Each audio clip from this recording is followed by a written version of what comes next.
My #1 piece of advice is you just have to start. That's it. Like, the biggest hurdle is turning it on, editing it, uploading it. The first video, after you do that, you're a YouTuber.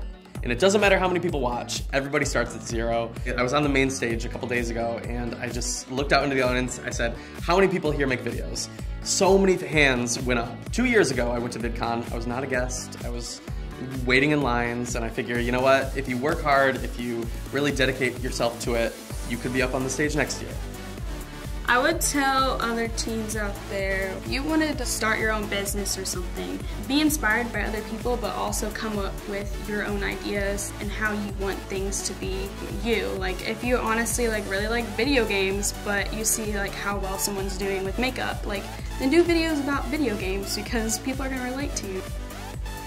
That video we posted 7 years ago is still getting views now, whereas we forfeited that 1 gig we could have played that night instead of filming that video, you know? It's crazy because if you smart. If you play, we could play one show, or that we'd play one night, sometimes a whole night, 4 or 5 hours. Like literally, we'd start at 9 and we'd go play until like 2 or 3 in the morning. Whereas if you spend that time invested in making and creating a video, like he says, it goes on forever. I think a huge moment was when we went to the Philippines to do these shows. We just showed up at these malls and there was like thousands of screaming fans. And we had no idea, you know, it was like we knew we had a fan base because we see the viewers and we see the comments, but again, you never know how that's going to translate in person. And at that time, I couldn't think of any other musicians online that had tried to do the same thing, you know, to actually see how it translated in person.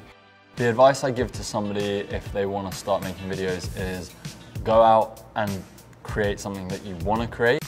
Some people feel pressured to create stuff that they think people will like. Just go out and be yourself. Like, the only reason where I've got to where I am today is from being myself and sharing my personality and stuff. That's the way I feel YouTube connect with your audience, because they invest in your personality. The thing I've realized is sometimes you hit your goals and you're like, wow, I hit that and it was awesome. And sometimes you hit your goals and you're like, wow, I hit that and that sucked. That was like a really hard process, and I didn't enjoy it as much as I thought I did. I mean, I always wanted to do a travel show, and I did a travel show like 7 years ago. It was the first show I did. I went all over Europe, and it was a miserable experience for me. It wasn't the right project for me. So now I'm less goal-oriented, I think, and so when I look at 5 years from now, I hope that I am still doing what I love. My issue is I'm a jack of all trades, master of none, so I love to do so many different things. Right now I act in my videos, but I would love to get into larger scale projects. I also want to pursue music because I really love rapping, because I actually have a Bollywood movie offer, so I'm probably going to get into that as well. A lot of different things. What I would tell my 9-year-old self, everything's going to be okay. Because in that moment, it was tough. It was really tough. And I went through a lot of things. There was a lot of sacrifices that I had to make, and you know, had to eat a lot of meals on wheels, as me and my mom called it. The whole bullying throughout school, I went through so much to continue to pursue what I love to do. And now I feel like it's finally paying off. So if I could just tell my 9-year-old self that everything's gonna be okay, that would be great. Here I am now. So much has happened, and you know, what feels like little time, but it's actually been a long build up to this moment. And even now, I feel like I'm barely starting to scratch the surface of what I want to accomplish in life. I'm gonna world premiere a song real quick. Okay. There's a girl named, I love this girl. I love this girl named Becky G. Now my single's out, Shower, and you know, now it's catching a lot of airtime on radio, and it's crazy to sit in the car and be in traffic, and then it's you know, JoJo on the radio, and he's like, this is Kiss FM, and this is Shower by Becky G, and then my song starts playing, and I'm like, oh my goodness, this yay Becky G, oh wait, that's me. I be feeling as if I'm around you, ain't no words to describe you, baby, all I know is that you take me. I've got a book coming out in November, which I'm so excited about. That's one thing I've always wanted to do. Obviously, being able to do that through YouTube was amazing. And yeah, just carry on taking in any opportunities that sort of come my way, but you just kind of roll with it and see what happens, which can be scary, but is also very exciting. The advice I would give to my younger self is just be yourself. A lot of the times before I wasn't myself and I always pretended I was like someone else. And just go for what you want to do.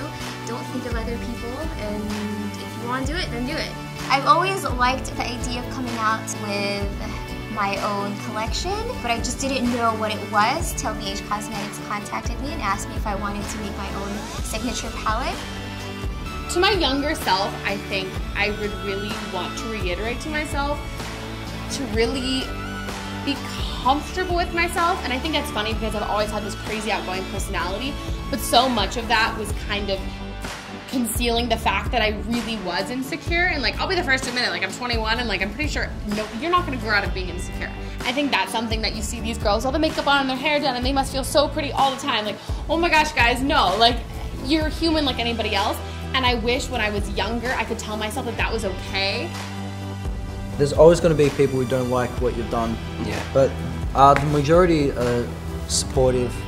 We don't really do anything like to please anyone. Like, if anything, it's to please ourselves. And if people like it, then that's just a bonus.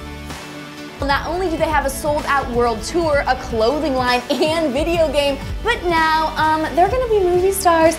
We're starting to shoot our movie in a month's time, so that's going to be sick. It is with Lionsgate. Lionsgate offered us a movie deal, and we were like, how can we say no to that? So that's going to be really exciting. It's definitely going to be something that we all look forward to and something really big.